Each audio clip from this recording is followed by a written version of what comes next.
Welcome back to the Business of Biotech, your weekly dose of personal insight from the biotech builders on the front lines, where we don't just cover the trends influencing the space, we get to know the people who are setting those trends.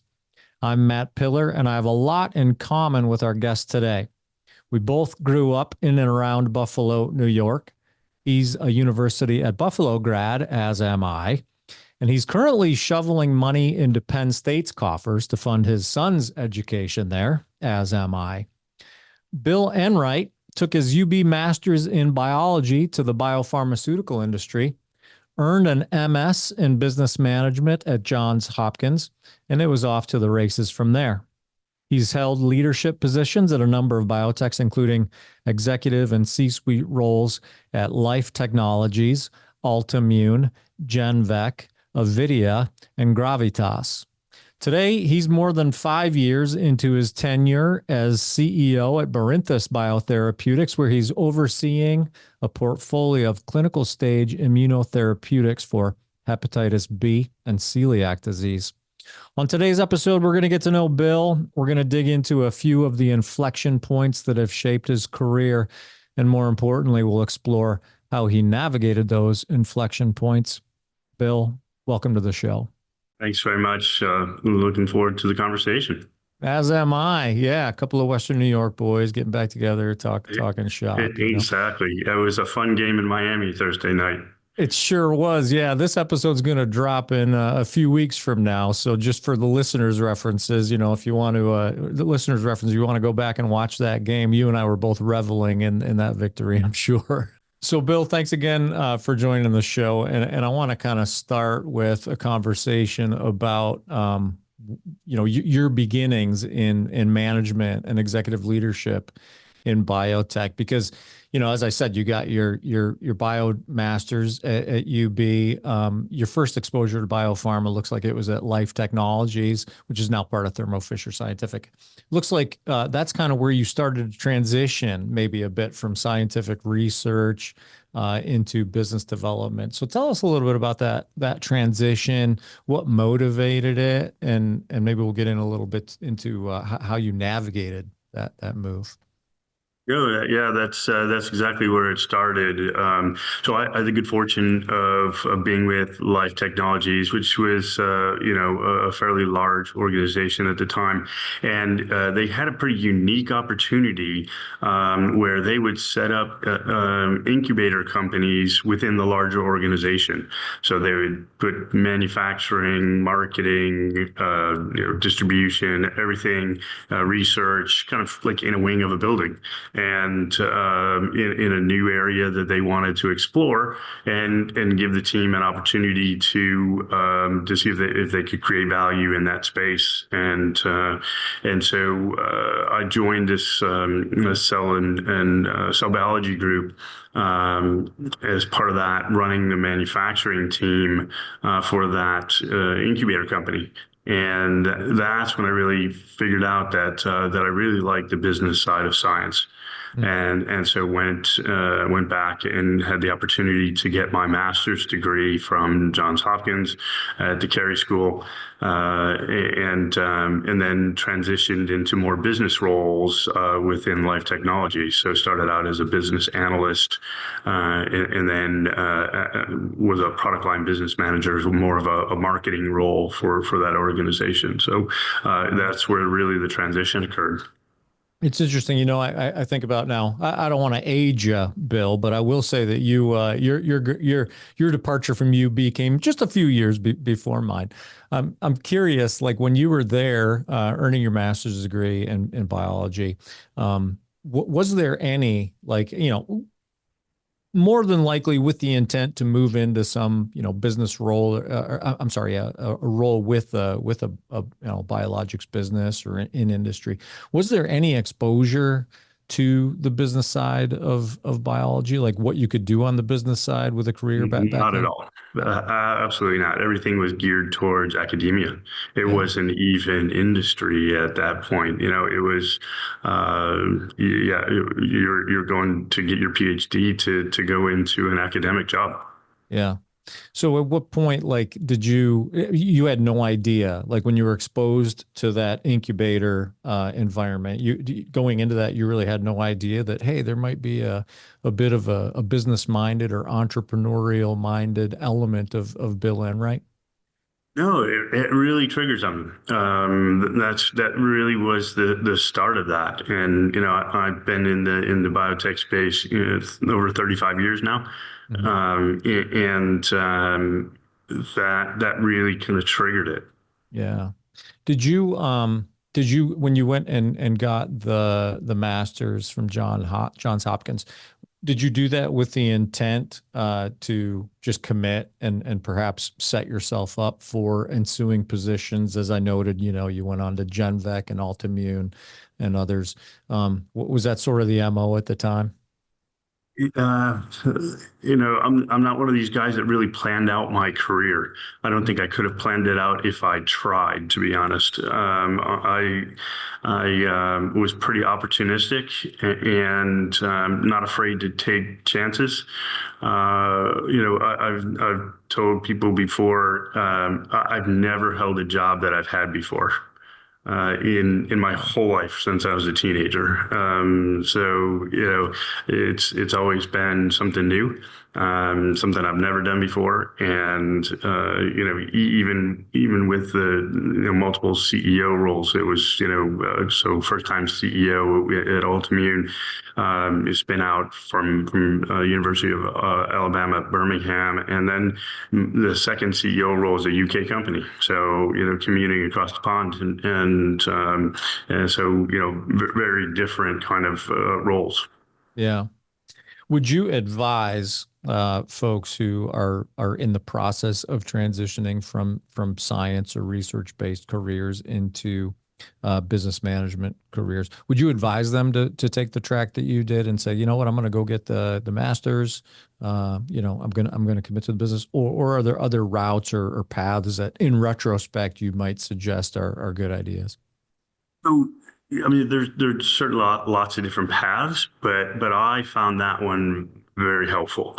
So going back and getting my business degree really allowed me to speak a number of foreign languages, like finance and marketing and those kind of things, which really have a different vocabulary to science. And I found them very, very useful. And as a result, I do give back a lot to the Carey School. So do a lot of work with them, mentoring and judging science competitions or business competitions rather. And I was on the Dean's Alumni Advisory Board for about a decade and in the, alumni associations and things like that. So still do a lot of work with the business school because I really think that was a major factor in kind of transitioning my career. Yeah. It's interesting that you say, you've held multiple now CEO roles, but you've never had the same job you had before. I imagine that's probably more true in biotech than in most other industries where the experience. I mean, there are some fundamentals, and we'll get into some of the fundamentals and how you handle those fundamentals. But I would imagine that it's one thing if you're the CEO of a company that's in a certain class of widget making. In biotech, boy, it's going to be, seeing some of this for the first time myself here, no matter how many CEO roles you've had. No, I absolutely agree. You've got a wonderful opportunity, especially when you're working with smaller organizations, to learn many different aspects of the business and kind of figure out where your aptitude is and what you like to do. Yeah. You said Altimmune was your first CEO role? Correct. Correct. Yeah. And that was a doozy, man. Like I look at that and you told me when we talked earlier, you told me that you joined Altimmune in June 2008. Uh, That's re right. recruited by a CEO who said, "You know what? I'm looking to scale things back a little bit.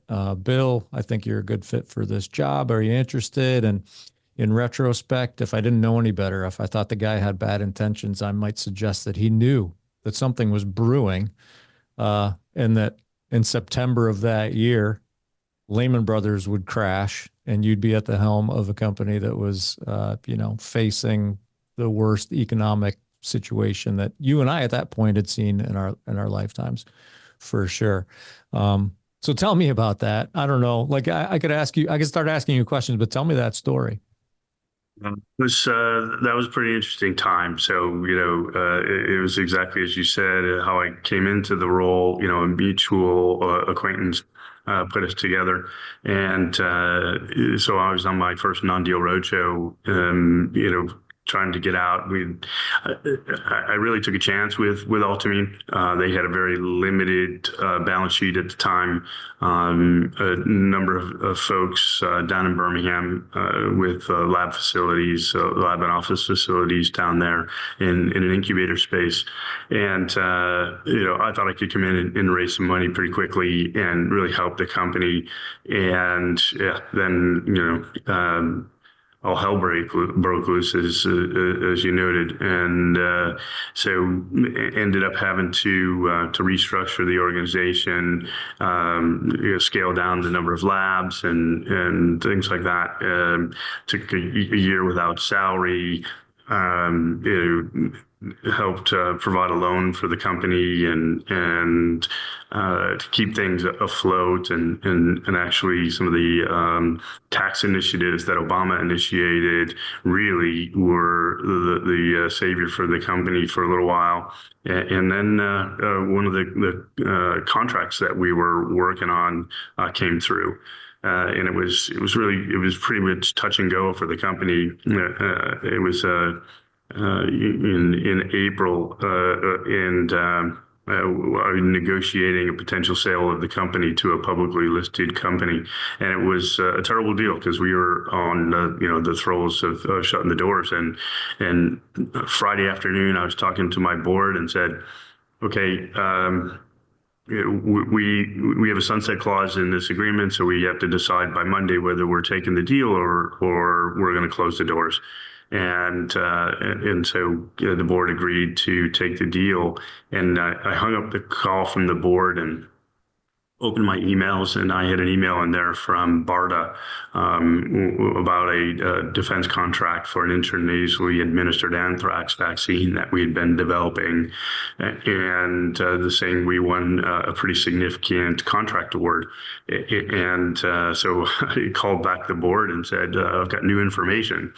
I said, "We won't be able to start getting revenue until September. Not sure how we'll get from April to September, but and the board said, tell the company to go pound sand. We'll figure out a way to get from here to September." And I was able to bring in a loan from one of the local Birmingham banks to help keep the lights on and the doors open through the course of the summer, and all of my employees went without salary for the summer. And then made it happen. And that contract led to some interest from a number of VCs, and we did a merger with a UK-based company, and we were able to get the company public, and continues to grow now, and now the company's still alive and doing well. Much different area than when I was CEO. They're focused in GLP-1, in anti-obesity and NASH, but they were able to do that because of the funding and stuff that and the data that we had in our programs enabled them to continue to pivot and move, which is again one of the nice things about being in biotech. Yeah. Yeah. Now that's, that just opens up a whole slew of questions. I mean, to hear you tell that story, one might seize upon the fortuitous nature of things like, this offer from BARDA, for instance. One might go, oh, well, things look pretty dire there. They got lucky. But there's more to it than that. Like there's the story of perseverance there. I mean, obviously, when you take a job like that, as I said, in June and by September, everything's falling apart around you.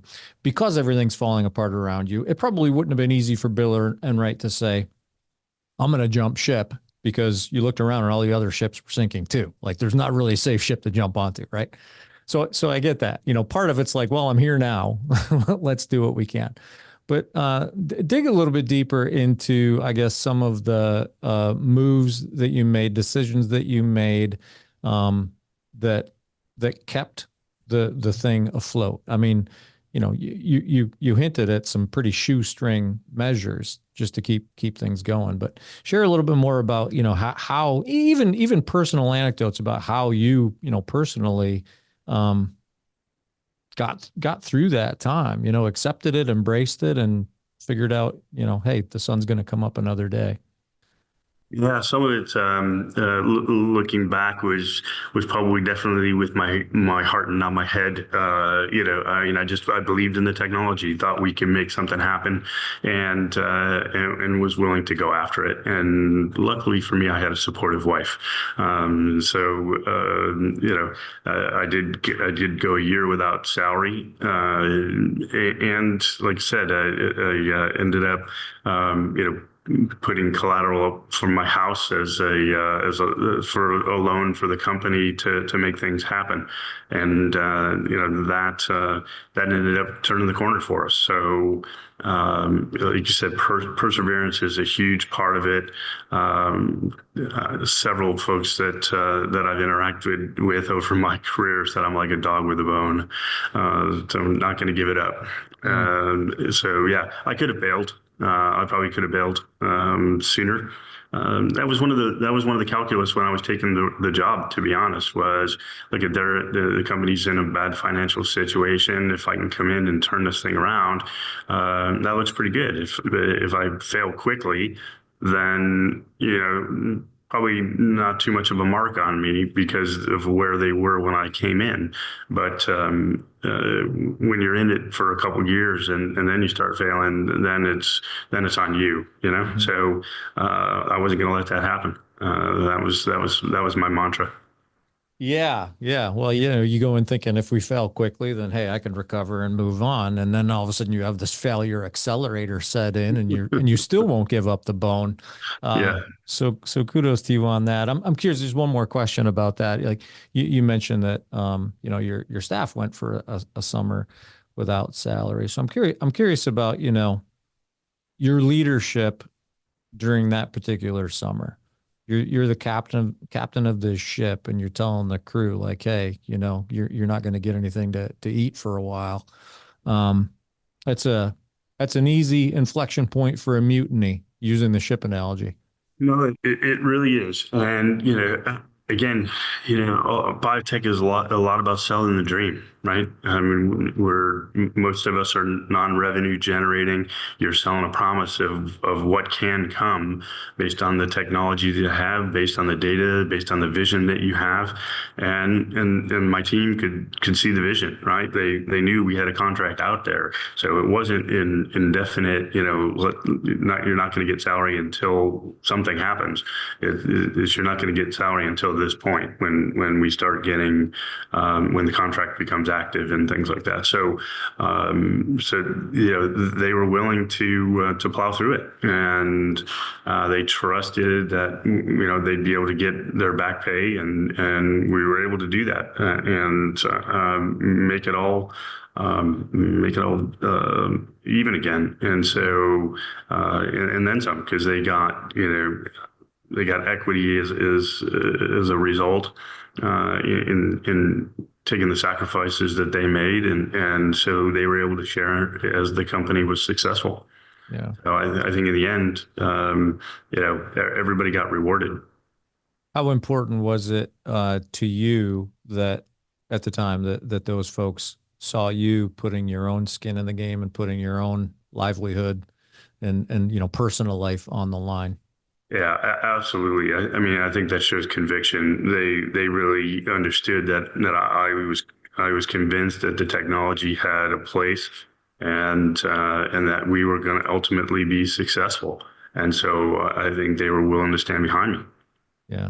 That's that Western New York blue collar mentality setting in. The grit, the Buffalonian grit right there. There we go. Yeah.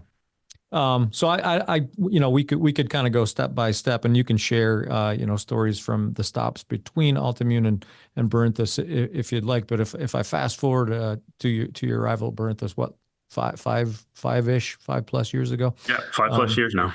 yeah. What was the sort of the origin story of Bill's arrival at Barinthus?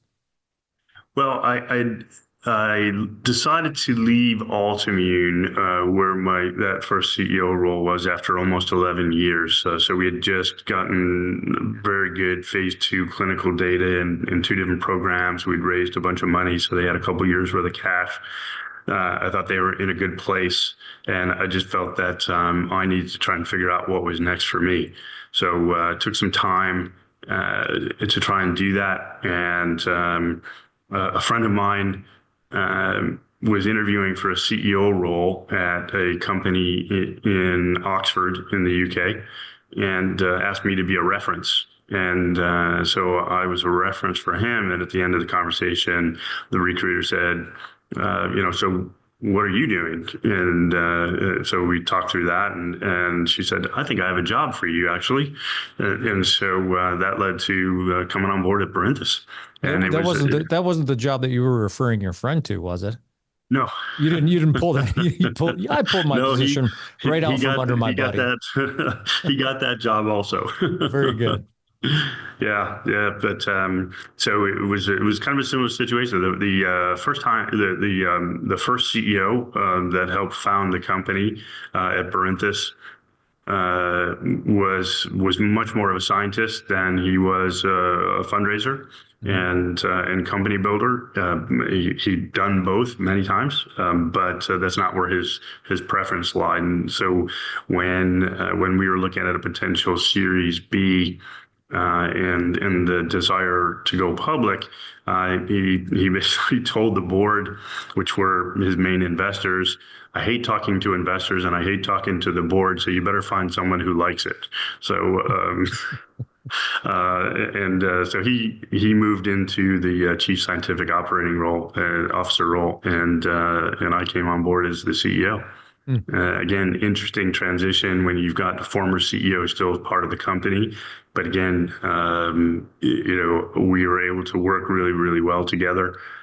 Still good friends with both of those guys, actually. And, you know, amazingly, I joined in August of 2019, and January, COVID happened. Yeah.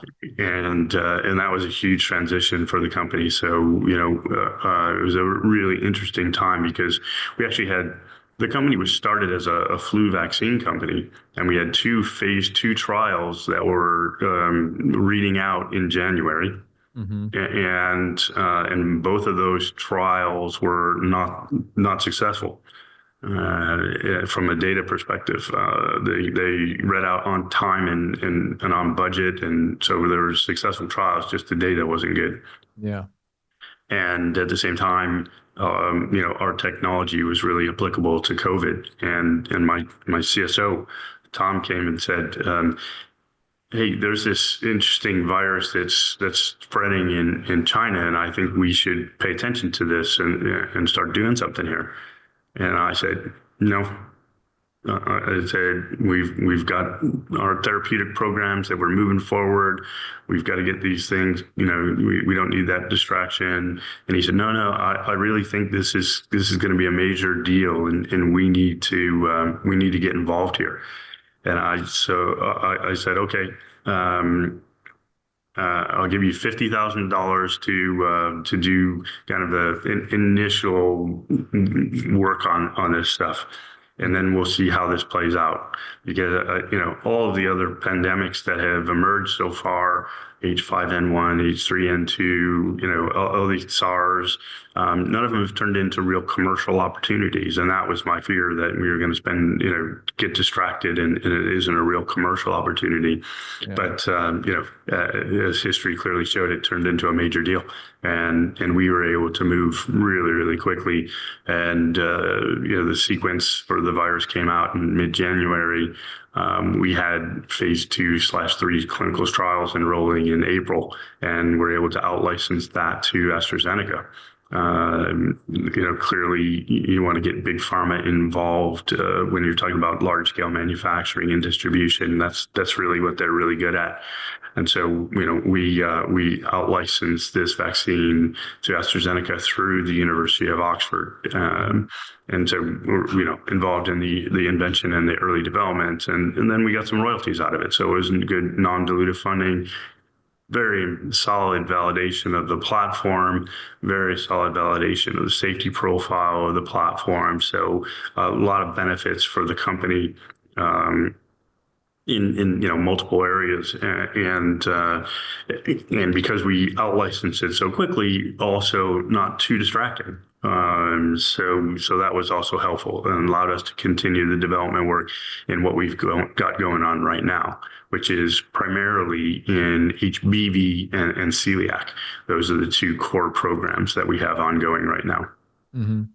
Yeah, it occurs to me that if there was ever a time for bad data if there was ever a time to receive bad clinical data, that was probably it, because something was upending everything anyway, right? Exactly. Yeah. So we were fortunate in that regard, because people didn't really pay attention to the bad data too much because of everything else that was going on. Mm-hmm. And the fact that we were, we already had a program with a different coronavirus in MERS, and we're continuing to develop that program with funding from CEPI, which is the Coalition for Epidemic Preparedness. So they're funding that program, and so that's moving along in the background. But as I said, we've got a potential functional cure for hepatitis B, and that program we announced really promising, probably best in class data in the industry at a recent major liver conference. We'll have more data from that coming up later this year, and then we've got a really interesting technology that we acquired from a Baltimore-based company that we acquired.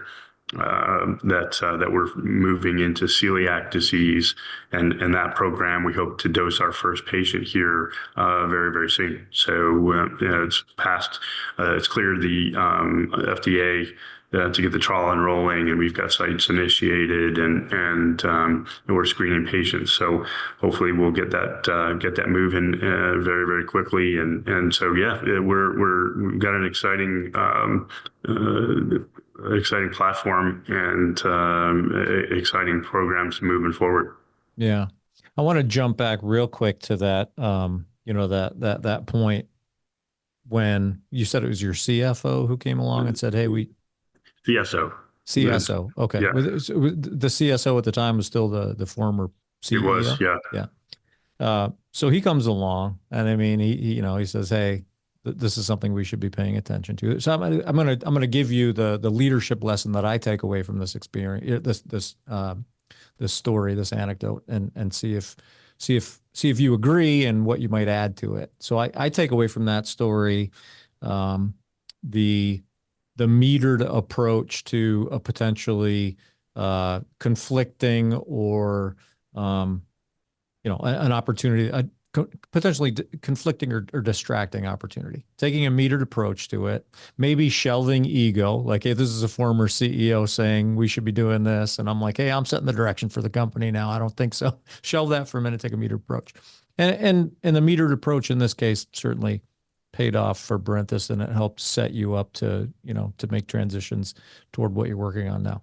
Would you agree? Is that sort of that's absolutely a fair assessment. I mean, like you said, initially the initial thing was, look, I don't look at this as a commercial opportunity at this juncture. I mean, it was so early. Mm-hmm. I mean, again, when he came to me, we didn't even know the viral sequence yet. I mean, he was totally on top of this. He's an infectious disease MD by training, kind of stays on top of that space. And so he was very knowledgeable about what was going on elsewhere in the world.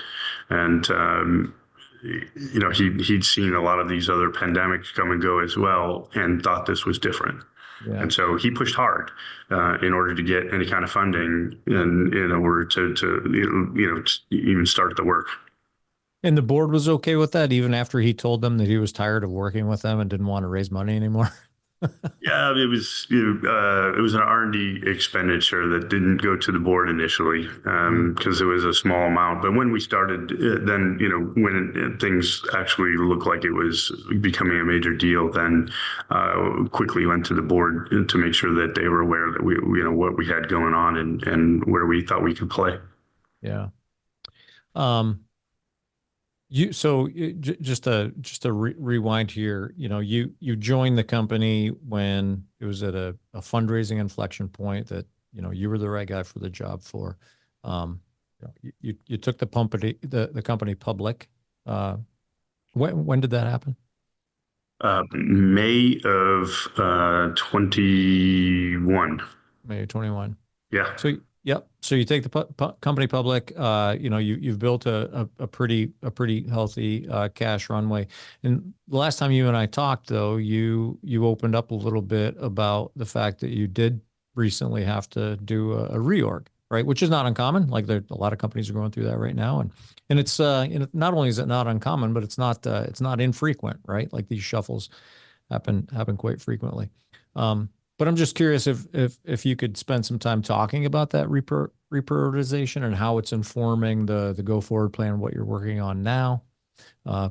Starting with like what prompted it, like what was the impetus for that reorg?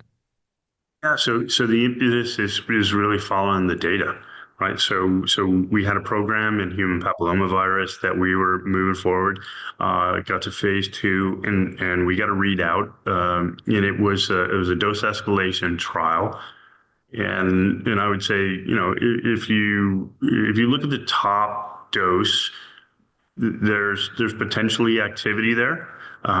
It's going to require a lot more work in order to get to something that's commercially meaningful. Mm-hmm. And with some of the other programs that we had moving forward, as I mentioned, the HBV and celiac program, we just thought they had a higher probability of success. And so, as a small biotech company, getting to know quickly is a good thing. And so we're instead of throwing bad money after good, or good money after bad, however the saying goes, you can focus. And so that's what we decided to do is really focus our efforts. And unfortunately, as a result of that, you also have to focus your team, and that led to some redundancies, some reduction in workforce, depending on which side of the pond you're on, Sure. how that's termed. Yeah. Yeah. So at the first sort of the initial decision point around, indication and where you're going to focus, talk to us a little bit about in your role as CEO, the balance between commercial opportunity and data, because it occurs to me, earlier you talked about when coronavirus first reared its head and there was some pressure on you to go chase that shiny object. And you're like, yeah, you know what? History tells me that there's not a commercial opportunity with these pandemics. You're commercially minded, obviously. That's a good thing. That's a good thing for a biotech CEO. HPV. Now, I can't spew to you the analyst reports and market opportunities around hepatitis, HPV, and celiac, and where there's the most money to be made. But I do know that HPV is not. It's not in terms of market opportunity. It's nothing to sneeze at, right? HPV is a No, big. no, absolutely. It's a huge opportunity. I mean, a significant number of women every year, about 200 million women that have cervical cancer as a result of HPV. So it's a large unmet medical need, and look at this. The product that we have still could be developed for it. I do think there's still potential there. I just think there's higher potential elsewhere, and that's where we really had to make the choice.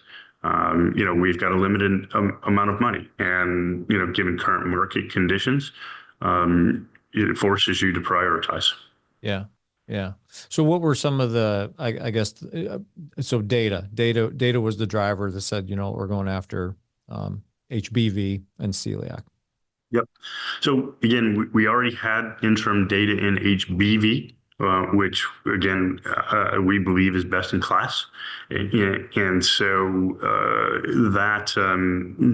that combined with the fact that the celiac program, the immune tolerance space right now is pretty hot. There's a lot of activity going on. There's a lot of interest from investors. There's a lot of interest from strategic partners, and a lot of unmet medical need in that area as well. And we've got a very differentiated platform that really goes after a different mechanism of action than many people that are in that space. And so we're trying to rebalance the immune system where many people are trying to sensitize. And so we think this is really well differentiated, and the platform is applicable not only to celiac, which is kind of a proof of principle for us, because this platform hasn't yet been in people, but in some much larger indications like type 1 diabetes and rheumatoid arthritis and multiple sclerosis, these are all immune tolerance diseases where we believe the same mechanism of action will be important. Yeah. Yeah, that's interesting. Celiac is it's one of those things that for a long time, catch me up. I'm not familiar with where that is from a clinical sort of physician level perspective right now, but I know for a long time it was a pretty misunderstood condition. It was often difficult or altogether misdiagnosed. Have we gotten to the point now where at the clinical level, at the physician level, there's a good enough understanding and a solid enough base of understanding to say, okay, like, we know these patients and we know that, Yeah, it has gotten to that point, and it's a significant number of patients, right? It's about 1% of the world's population, and growing at about 7.5% a year. So it's a rapidly growing problem. It does get confused with people who are gluten intolerant and have other issues or feel better when they don't eat gluten, and so some of that gets mixed in. But ultimately for a celiac patient, you end up with an intolerance to gluten, which manifests itself in the intestine, where the lining of the intestine is not normal, and so you can do biopsies to show that, and hopefully after treatment you can do biopsies to show that you're seeing some repair in the intestinal cell lining. yeah, In the epithelial cells. And so, you need to be careful in how you do your trials, and that you're actually getting real celiac patients and those kind of things, because it does get conflated with other things. But it is a real issue. yeah. Very good. So give us sort of a go forward perspective on those two programs, at least HBV and celiac. Where are you now, and what are the next steps? So we've got two ongoing phase 2 clinical trials in HBV. And one we're doing ourselves, and one is a collaboration that we're doing with a company called Arbutus. And we've shown really promising data from both of those studies. And so we've got additional interim data readouts from those programs later this year, in the fourth quarter of this year, probably around another major liver conference called AASLD in November, and then that hopefully we'll be able to use those data to nail down the final regimen, so that we can go into a phase 2/3 study for registration. That's the goal from these programs moving forward. And then on the celiac program, as I said, that's much earlier, so hasn't quite hit the clinic yet. We're on the cusp. And so that's a little bit longer, but celiac's an interesting one. So the the phase 1 study that we have moving forward, we can get some limited efficacy data even from the phase 1 study, because you can do challenge studies, right? You can treat people and then give them gluten to see how they react. And so you can get an efficacy readout pretty quickly in those kind of trials. And that'll really allow us to shape, the development path moving forward, looking at, whether or not we're going to need repeat dosing, or how long that interval should be between repeat dosing, and those kind of things that we'll have to determine in order to advance that product. Yeah. Yeah, that's a big benefit. Is there a pretty stout competitive space in celiac? There's a couple of companies that are in that space. One is probably about the same stage we are. One is a little bit ahead of us, but a very different approach. And one of the issues is, the companies that are out there now all have to deliver their drugs IV. Where we're able to do it intramuscular, so we can give them a shot, and from an administration perspective, and that really simplifies both the clinical trials and the potential commercial opportunity as well. Sure, yeah, definitely a patient-forward approach. Yeah. Yeah. So we're running short on time here, Bill, and my next question for you was going to be, what's next for Bill Enright? But I don't want you to answer that, because I'm going to answer it for you. Through the course of this conversation, have come to the conclusion that I want you to stay at Barinthus for quite some time, because it occurs to me that when you make major shifts in your career, when you take new jobs, bad things are happening all around us. For the good of humanity, Bill, stick with Barinthus for a while. We don't need another recession, epidemic, depression, any of the above.